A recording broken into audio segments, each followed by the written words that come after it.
recognize these various different photons and waves and such, there is no more image, and this chair doesn't in fact exist, and none of this objectified information exists other than me actually translating it into some type of meaningful information for me to say, chair, which is you Teal. creating out of the potentials. That is exactly the picture of self-awareness.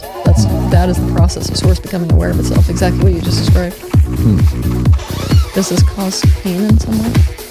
Not at all. Okay. Does it feel like it does? Well, you mentioned it within the context of loneliness. I think that can potentially, it could go either, I see what you said, that it could go potentially either direction, where the possible malign version of that would be, well, nothing is real, everything is a dream, so I can go shoot this person in the face or do whatever, and it's just a dream. That would be like the maniacal, problematic version that probably Source wouldn't be very satisfied with, is my guess, although I don't know. Perhaps that seemingly malignant action presently. Again, we're past this point. Or I should say, Source Mind itself is past this point, where we have to be able to embrace the concept of dichotomy within this universe, right? The dichotomy that accounts for different dimensional experiences. I love that you have like a giddiness about this stuff. Why? Because I enjoy when people are asking these kinds of questions. Oh, cool. What do you enjoy about it? It's rare. Cool. And it means that people are wanting to get on top of the meaning of their life itself. I mean, if people were thinking this way more often, it would be in very different spaces. Where does thinking this way go as far as progress? And, how would you define progress? And does progress even matter? I think it matters. Progress is part of the picture of expansion in this universe. It matters. What does it look like? What does progress look like? Yeah. Well, let's say that somebody was to continue thinking this way, it would inevitably lead them towards full integration, what we call enlightenment. It would lead them towards a place where they were actually able to live in a space of love, meaning that they are taking all things in existence as a part of themselves, and therefore can no longer play a zero-sum game without perceiving an effect on themselves. That changes the decisions that are made within society. That changes the way we live. That changes everything we're doing, the way we eat. I mean, there's not a single system that we would call part of human life that wouldn't change. That also leads you towards deliberate creation. What was the word you said? Deliberate creation. Oh, deliberate creation. I thought that was one word.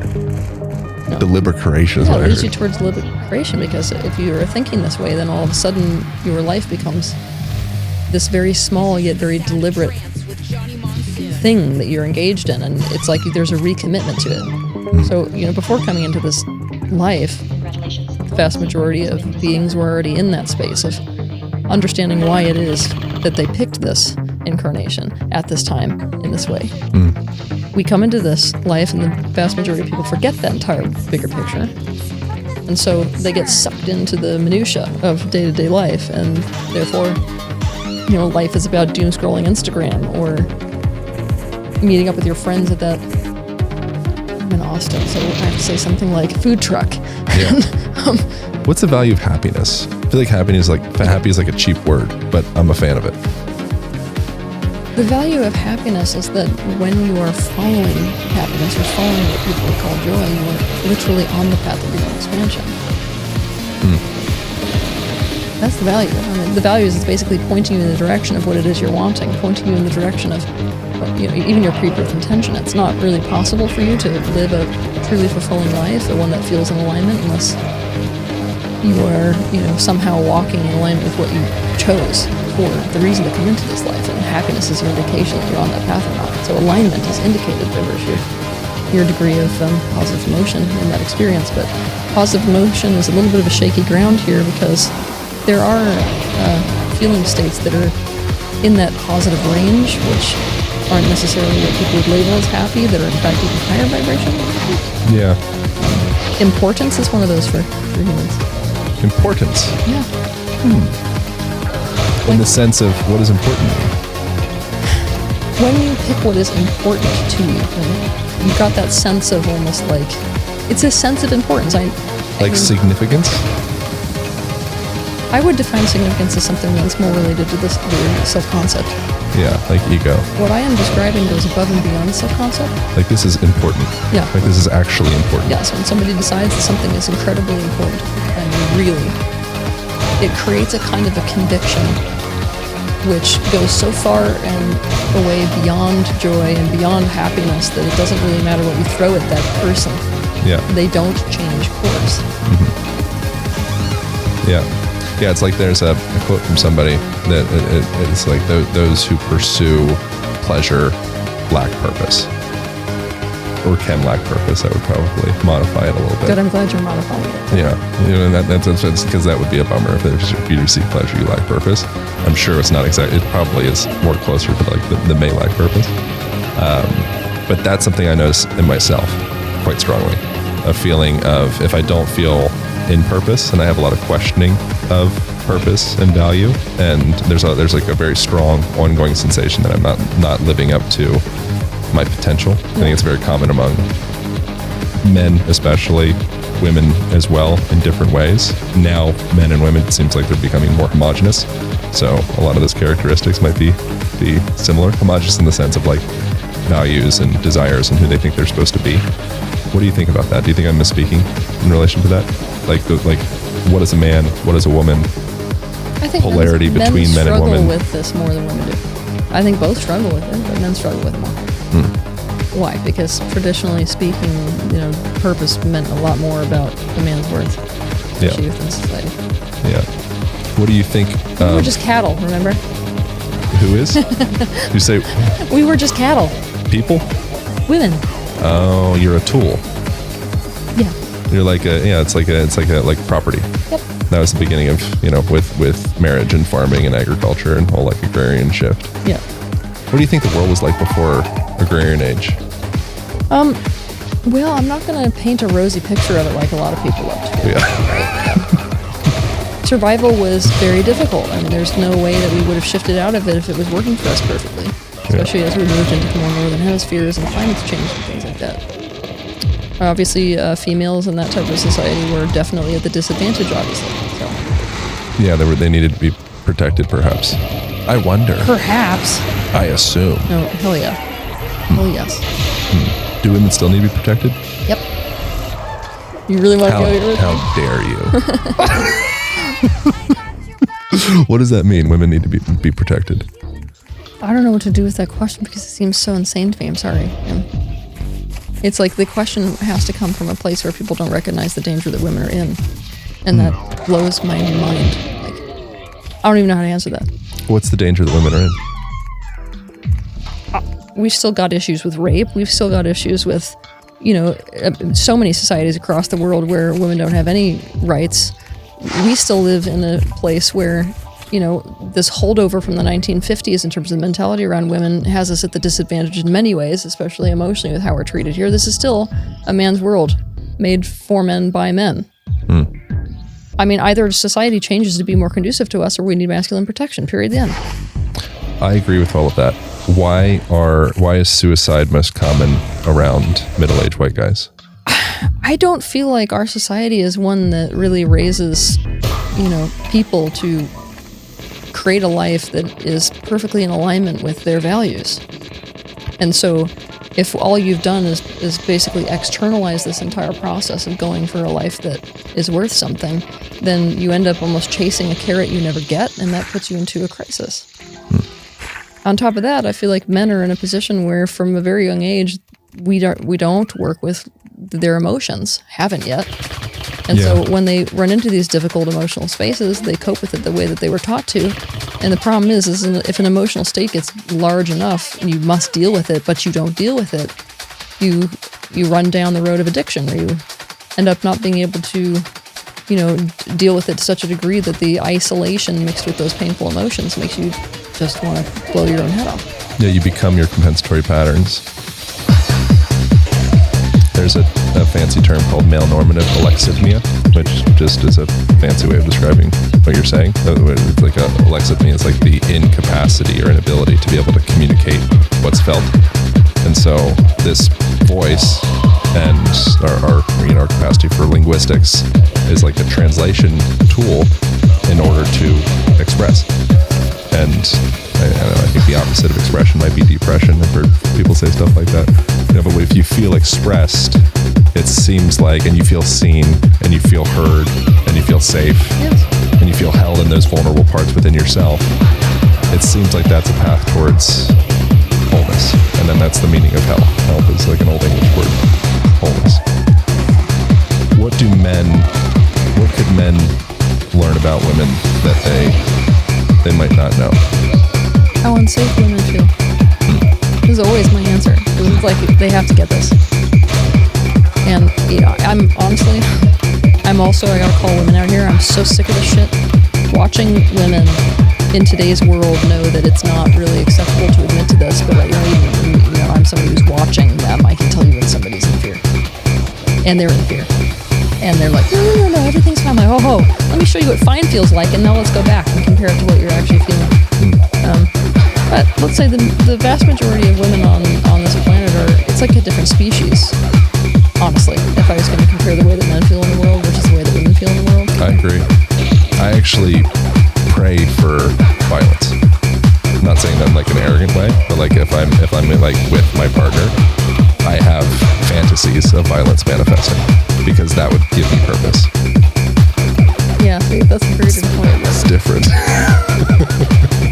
I mean, it's violence with someone that's like a lot smaller than me, less athletic, doesn't have any combat training, no weapons, that kind of violence. I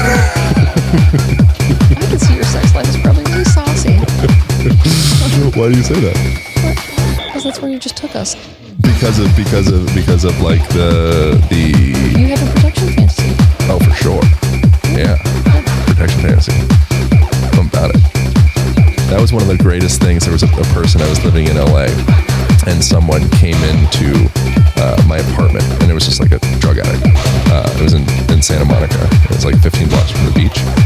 And I was in bed with my girlfriend at the time, and the door opens up, and I'm like, that's weird. This is very strange. Like 11 o'clock, I'm reading some book about, I don't know, spirituality or something very, soft.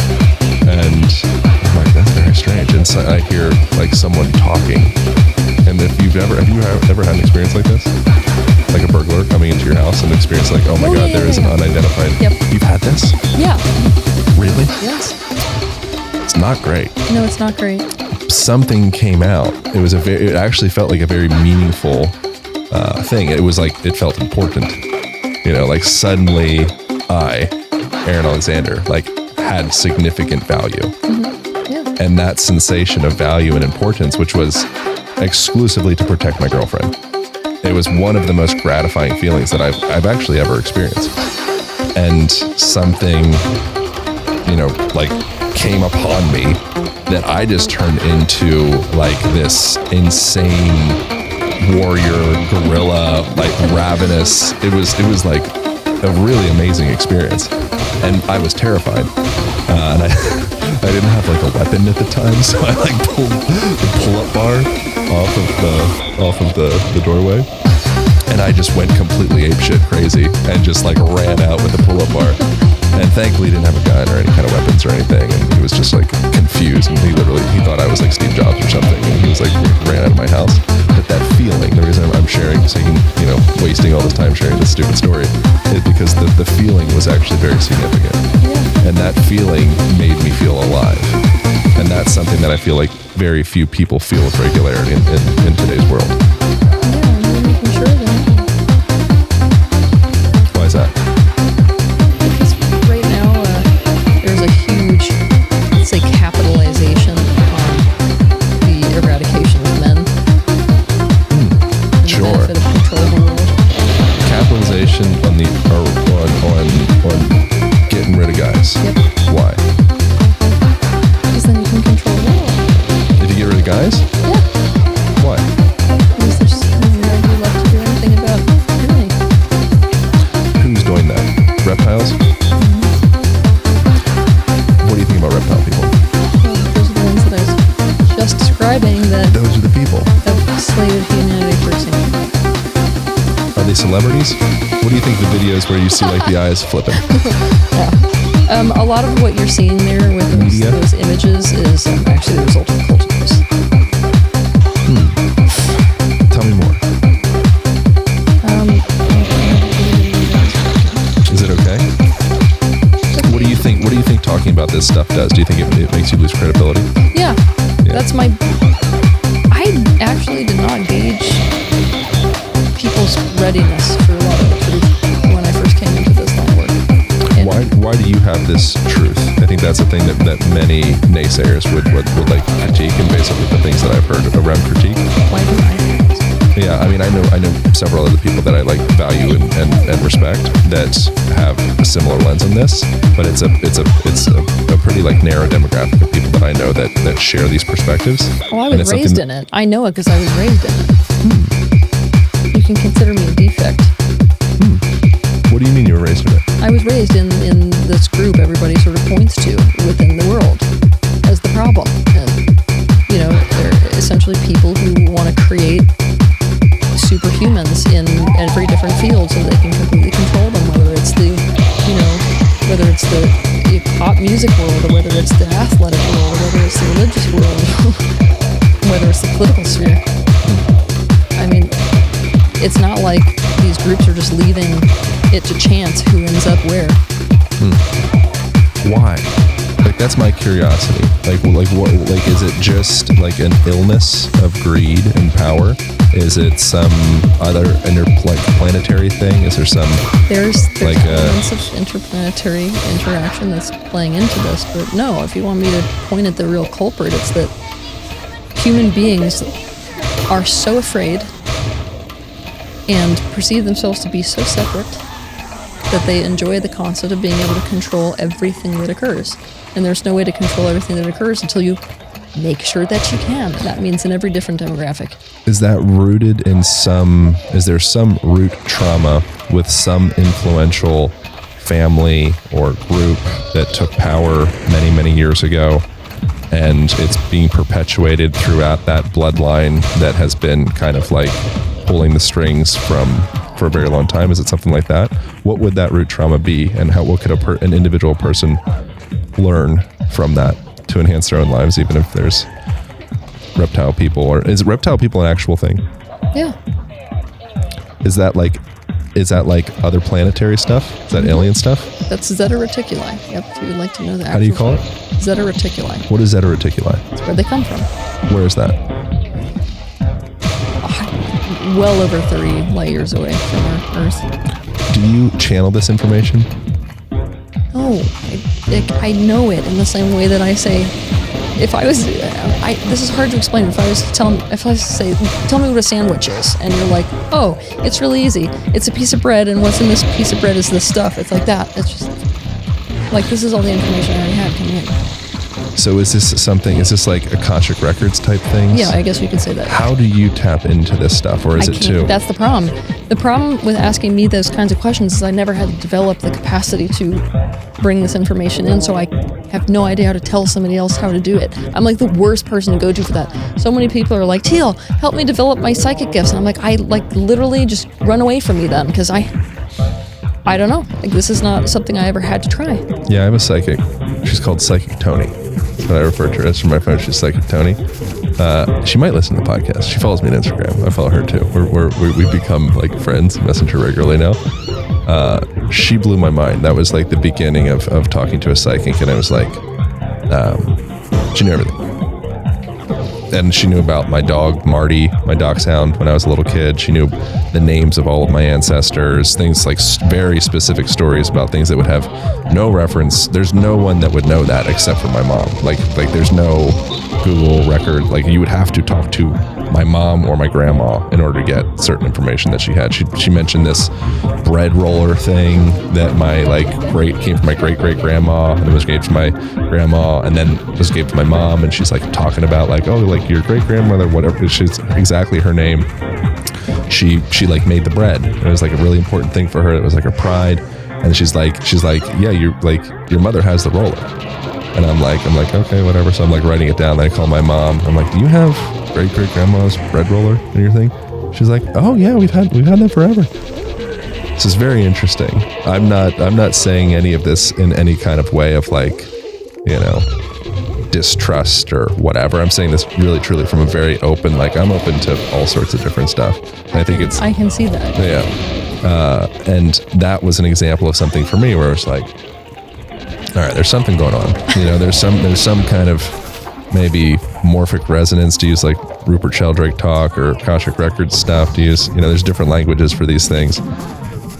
And it's signals and frequencies, probably a lot like a radio, that you can tap into different things. I don't know exactly how it works. I'd love to understand. Here's my thoughts on all that stuff. And you've just had that forever. Yeah. Do you see anything psychically with me? Yeah, but that's like, asking somebody that is literally like write a Bible today on me. Does anything immediately come up? For me, a lot of insecurities. For sure. Oh yeah, boatloads. But I'm tapped into the pain body more so than I'm tapped into anything else. What are some of the insecurities? Whether you're good enough. For sure. Yeah, all the time. Question myself all the time. Whether you're upsetting other people. Whether they like you. Oh yeah. That's a part of the laughter. There's some of like that. There's a little bit of like Joker laughter. Like that's there's like a little bit of protective strategy for me with like laughter and joy. Well, joy might not be the right word, but like laughter. Anything else? Wanting to be taken seriously. You vacillate between wanting to establish a connection, a very deep emotional connection,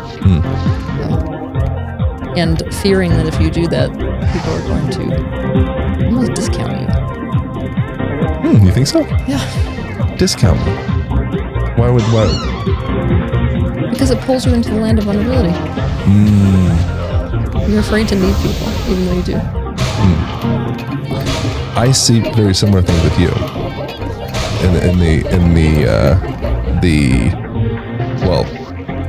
Probably afraid to need people in particular. I go above and beyond that. I was literally trained to not depend on them, but I do. How's your experience with depending on people? How have you navigated that? It's changing right now, ironically, because for a lot of years I feel like, to let people into my own kind of issues in my life. I don't have a very easy time navigating this temporal world, honestly. Sure, I see that. I feel that. Like I've got all this ability that really isn't about being here physically, right? Yeah, I get that. So when it comes to navigating physicality, it's like, I'm athletic, but besides that, you ask me to sort of get from one end of the airport to another end, and it's like an intensely difficult experience for me.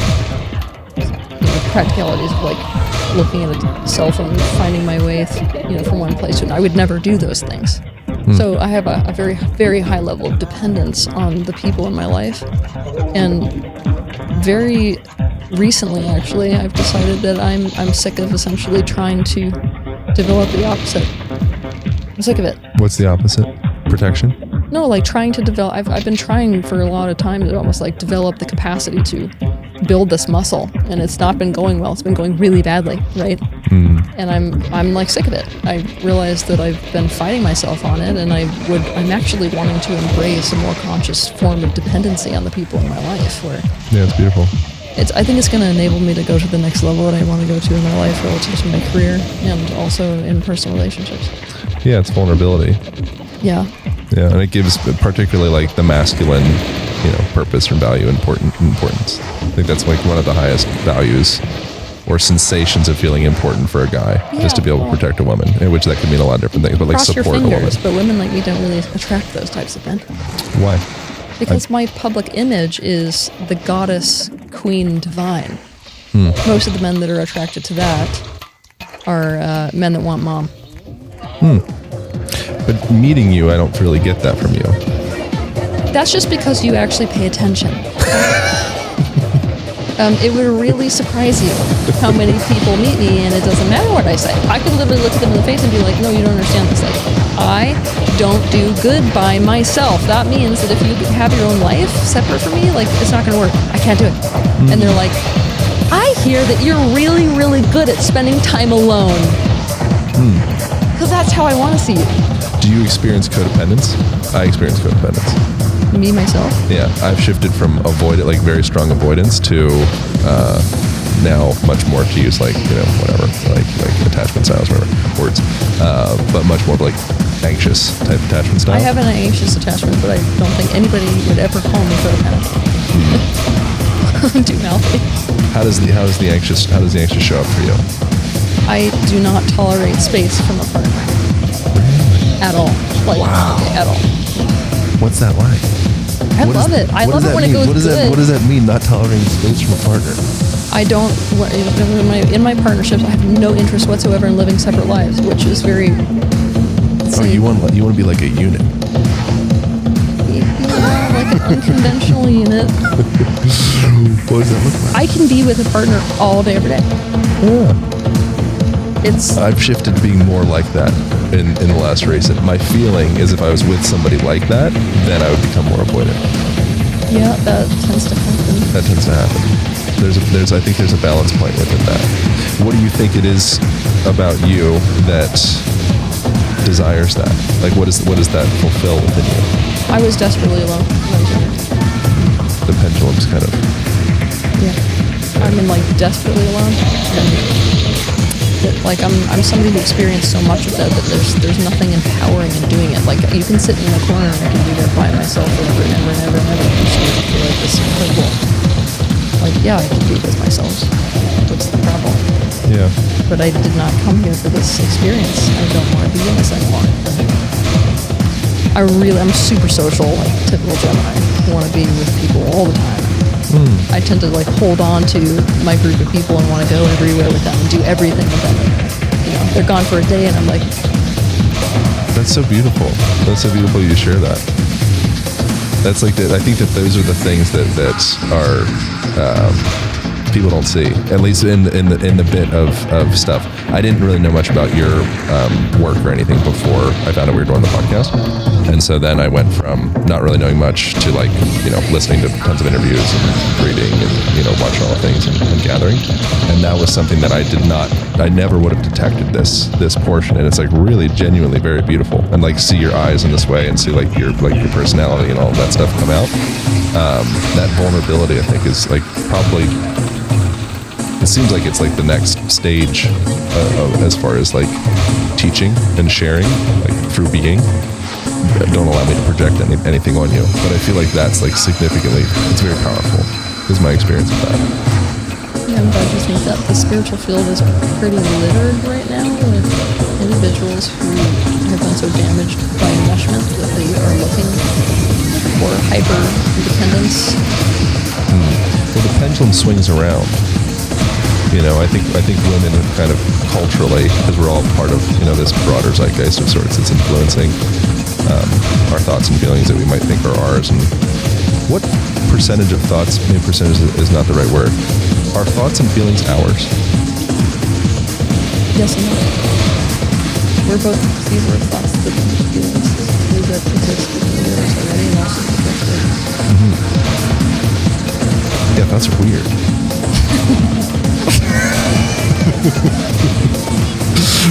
Like whose thoughts are these?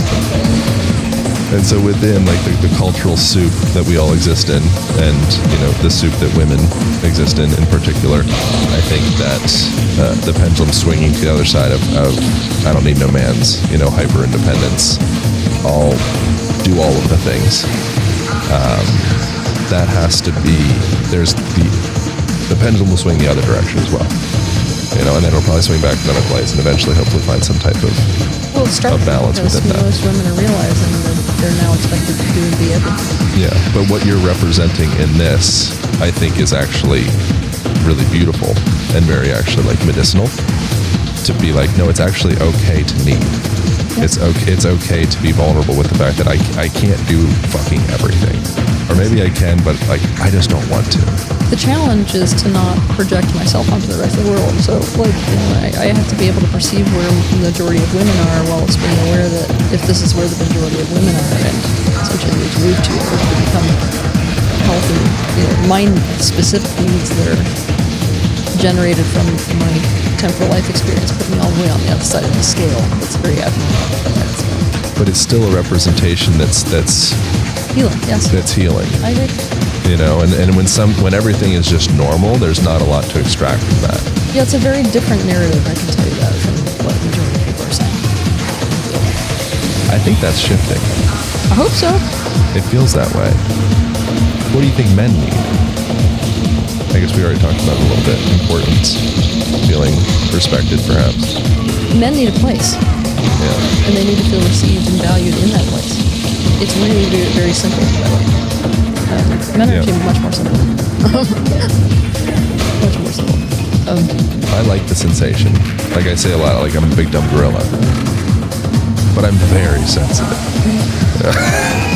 I don't know, do you really think women are that? Women are more chaotic. Women are so much more complicated. Women don't make sense in a logical way. Oh, wow. Tell us how you really feel. They don't. Like from a logical, pragmatic, deductive, we do this. I think my limited experience and of one experience with women in romantic relationship is it's like it doesn't need to make sense. This is my feeling, this is my emotion, and it's going to process and it's going to different That's just direction. because they don't make sense of themselves yet. I'm telling you. Once you get a woman to the point where she is really able to like track back and admit to why she's doing what she's doing and what she's trying to get out of it and like all this type of stuff, they become very easy to understand. But what about your, like, when you're in the emotional soup? Because I feel like my experience with a gal, if she's in a situation where there's some reactivity that's presenting, Yep. suddenly some of like the prefrontal cortex business and the analytical, and I'm like, okay, this is because of this, this is because of this. My experience is like there needs to be time away. That's not 100% of women, obviously. This is very limited my experience with like a Time handful of- away. Yeah, like okay, we need a space, we need to breathe and regulate, you know, hang out, take a walk, smoke a cigarette, whatever you're into, and then come back, and suddenly they can come back into that place. Whereas I'm projecting my experience on other people, so no one actually listens to this. I'm literally just sharing about my experience. Yeah. Whereas for me, I have a sensation, and I happen to be a fella. I have a sensation of I want to fix things immediately. Yep. And so if there's something going on, like if something happened right now where you didn't feel well, or there was something going on, every part of me would just want to make you feel well and want to make me sort this out. Yep. There's something that I experience with the gals. Sometimes it's like, I don't need anything fixed right now.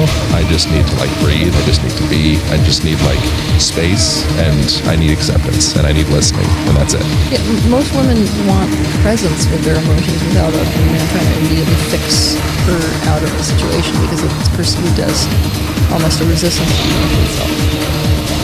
Right. I have a resistance to negative emotions. Negative's obviously a subjective word, but like you know, if the mellow gets harshed, I have resistance, and then I can have judgment on that. Ooh, okay. Yeah, well then it would make sense why they would need space.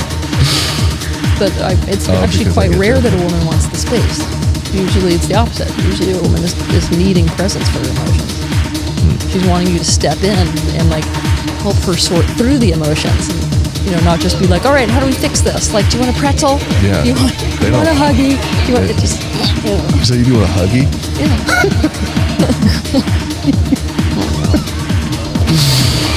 What keeps you up at night, if anything? Oh God, all kinds of things keep me up at night. Like what? You want me to just throw out the one thing that's coming to mind when you say that? Yes, please. Parallel perceptual realities. I don't know what that means. How two people can go through the exact same experience and perceive it completely differently. Oh yeah. It's I experience that in a terrifying. relationship all the time. I'm like, that didn't happen. Yeah, it's terrifying. It's completely terrifying. And you can actually lead a person into believing that they did something they didn't do. Yeah, this is what keeps me up. Because it's the single biggest problem that presents itself for us being able to resolve conflict in the world. Not being able to align. On what's real, yeah. Yeah, not being able to find congruence. And I feel like I really want to solve this conundrum, but I'm not completely convinced that it's solved. Why do you think it's on you to solve it? Do you think that provides you a feeling of importance? Do you think there's something about that that's like an engine for you? No, it's that I'm here to essentially master my craft. For me, mastery is not a joke. Excellence is my number one value. That means that just like a professional athlete is trying to hone their sport, I'm honing my craft. That a huge portion of that is to deal with resistance. A natural barrier to me being able to master my craft, something that I have to come up against, is the fact that people are in their own perceptual realities. And there's no way to find a meaning of minds if it stays that way. So cracking through perceptual realities is like one of these big items of contrast that I deal with in my career.